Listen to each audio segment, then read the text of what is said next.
कहीं कट गया, मान लो ब्लेड से गलती से कट गया, वहाँ पे अगर आप क्या करते हैं, डेटॉल लगाते हैं, कुछ मरहम लगा के उसको प्लास्टर कर देते हैं या बैंडेड लगा देते हैं, ऐसे कुछ करते हैं ना। तो जब डेटॉल लगाते हैं तो जलता है, और जलन को आप बोलते हैं कि ये ठीक हो रहा है तभी जल रहा है, ऐसा हमें बचपन में सिखाया गया है, इसलिए उसको बर्दाश्त करने की कोशिश करते हैं हम। अगली बार कभी कट जाए, या एक्सपेरिमेंटली यूं ही आप थोड़ा सा करके देखिए, तो उस पर कोई भी डेटॉल वगैरह ना लगा के उसके ऊपर आप वेजिटेबल जूस, पालक का जूस, चुकंदर का जूस, टमाटर का जूस, जो भी मिल जाए वेजिटेबल का जूस, उसमें फ्रेश जूस लगा दीजिए। जैसे ही लगाएंगे वो जो थोड़ा बहुत दर्द हो भी रहा था कटने की वजह से, एकदम से ठीक होने लगेगा। अब जो रिकवरी है उसकी बड़ी तेजी से होगी। जिसकी उम्मीद कर रहे थे कि 7 दिन 10 दिन तो लगेंगे ठीक होने में, जितना बड़ा कट लगा है वो 1 दिन 2 दिन में गायब हो जाएगा, उसके निशान भी जो है वो भी गायब हो जाएंगे।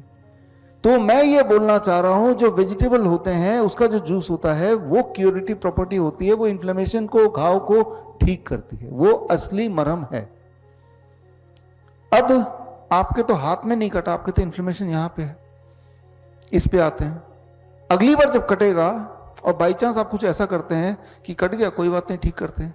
दिन में 3 बार, सुबह दोपहर शाम, नमक तेल मिर्च लगाना है वहां पे। सुबह नमक तेल मिर्च लगाया, दोपहर को भी यही किया, शाम को भी यही किया। कितने दिन में ठीक होगा? होगा ही नहीं, है ना। 1 साल में होगा ठीक? नहीं। 1.5 साल में होगा? नहीं ठीक। वही तो आप कर रहे हैं मनोहर जी, सुबह दोपहर शाम खाना खाते हैं, और जब खाना खाते हैं उस बहाने से अनजाने में क्या हो रहा है, नमक मिर्च तेल वहां से जा रहा है, तो ठीक कैसे होगा वो? यही छोटी सी बात हमें समझानी है, कि छोटी सी बात वो ये है कि जब तक वो ठीक ना हो जाए तब तक वहां पे कोई भी ऐसी फूड जो इन्फ्लेम कर सकती है वो नहीं डालनी है। जिस प्रकार जब आपका हाथ फ्रैक्चर हो जाता है, कभी हुआ होगा, तो हम क्या करते हैं, बांध के रखते हैं तब जब तक कि वो जुड़ नहीं जाता, रेस्ट दे देते हैं उसको, है ना। चाहे फिर ये कितनी भी मुश्किल काम हो, लेकिन आप हर हाल में उसको रेस्ट देते हैं, 1 महीना 2 महीना, कभी कभी 6 महीने। आप ये नहीं सोचते, ये नेगोशिएट नहीं करते मेरा काम कैसे चलेगा। आपके दिमाग में ये अच्छी तरह से पता है कि इसको रेस्ट चाहिए, बॉडी ही ठीक करेगी, लेकिन बॉडी को माहौल चाहिए। सिमिलरली आपके केस में मुंह के अंदर जो भी चीज जा रहा है उसमें प्लेट 2 कुक्ड फूड माइनस करना पड़ेगा, खत्म। तो कितने दिन लगेंगे? 10 दिन। हम तो 1 महीने साथ में है ना, तो 10 दिन भी 1 महीने के बीच में आ जाएगा। तो 10 दिन बाद हम मनोहर जी से पूछेंगे, बताइए भाई, जीप का फोटो आज ले लेंगे, 10 दिन बाद का फोटो ले लेंगे। अब ठीक हो गया, ठीक है, आप खाइए रोटी सब्जी दाल चावल। लेकिन बोलेंगे 10 दिन मैं बिना रोटी सब्जी दाल चावल खाए कैसे रहूंगा? जैसे वैसे ही रहेंगे जैसे कभी किसी का फ्रैक्चर हो जाता तो उस पार्ट के बिना रहता ना कुछ दिन, नहीं तो 1.5 साल और निकल जाएंगे और वो और फैलता रहेगा। अब आगे मान लो आपके पास कोई पेशेंट आता है, मैं कैसे ठीक करता हूं, मैं एग्जांपल दे रहा हूं। एक और सवाल मैं पूछता हूं मनोहर जी से, जब आप खाते हैं तो क्या दर्द करता है? चबाते वक्त नहीं करता, ठीक है। चबाते वक्त दर्द नहीं करता है, तो ये जो रॉ वेजिटेबल है ये सॉलिड ही ले सकते हैं, टमाटर खीरा मूली गाजर चबा के। लेकिन कुछ लोगों का घाव इतना बढ़ जाता है कि चबाते ही दर्द करता है, उनका हम बोलते हैं इसकी भी स्मूदी बना लीजिए, लिक्विड, है ना।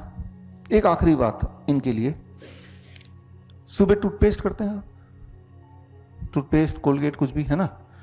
अब मैं आपसे पूछता हूं, मान लो घाव हाथ में है और आपने सोचा कि दिन में हर दिन सुबह उठ के मैं यहां पे टूथपेस्ट लगा दूंगा जहां पे घाव है, कितने दिन में ठीक होगा? वो कभी ठीक नहीं होगा। तो टूथपेस्ट भी छोड़ दीजिए। तो कैसे ब्रश साफ करें? उसके लिए दवाई बनाइए, नीम के पत्ते का पाउडर, नीम के छाल का पाउडर, दोनों को इक्वल क्वांटिटी मिक्स करके एक डब्बे में भर लीजिए। सुबह उठ के उसी से आप ब्रश कर लीजिए, सोने से पहले कर लीजिए। ये दवा है, बड़ी तेजी से ठीक होगा। नीम के पत्ते का पाउडर कैसे बनाना है? नीम का पत्ता, नीम के पेड़ तोड़ लीजिए, 5-7 दिन में सूख जाता है धूप में। घर में मिक्सी है ही, उस मिक्सी में डालेंगे ना, it takes 2 minutes to make it powder. छान लीजिए उसको। छाल को भी ऐसे ही कर सकते हैं, छाल को 5 मिनट लगते हैं मिक्सी में पाउडर बनने में, फिर छान लीजिए, तो मुफ्त में हो गया दवाई। ये बात 1.5 साल पहले किसी ने बोली होती तो 1.5 साल वेट करने की जरूरत ही नहीं थी, लेकिन चलो अब ठीक कर लो। तो मैंने आपको ये बताया कि फूड का सिग्निफिकेंस क्या है, उसको समझाने के लिए मैंने 1-2 उदाहरण साथ में देता जा रहा हूं। तो मुंह से लेके कोलोन तक जो पाइप है वहां पे कोई भी इंफ्लेमेशन है, जैसे पाइल्स है किसी को, फाइब्रॉइड है किसी को, है ना, अल्सर है किसी को, या फिर माउथ कैंसर है किसी को, रूल यही है जो मैंने अभी बताया। बड़ी से बड़ी बीमारी का आसान से आसान इलाज घर बैठे ही हो सकता है। अधिक जानकारी के लिए कांटेक्ट करें nearest doctor BRC clinic @ home.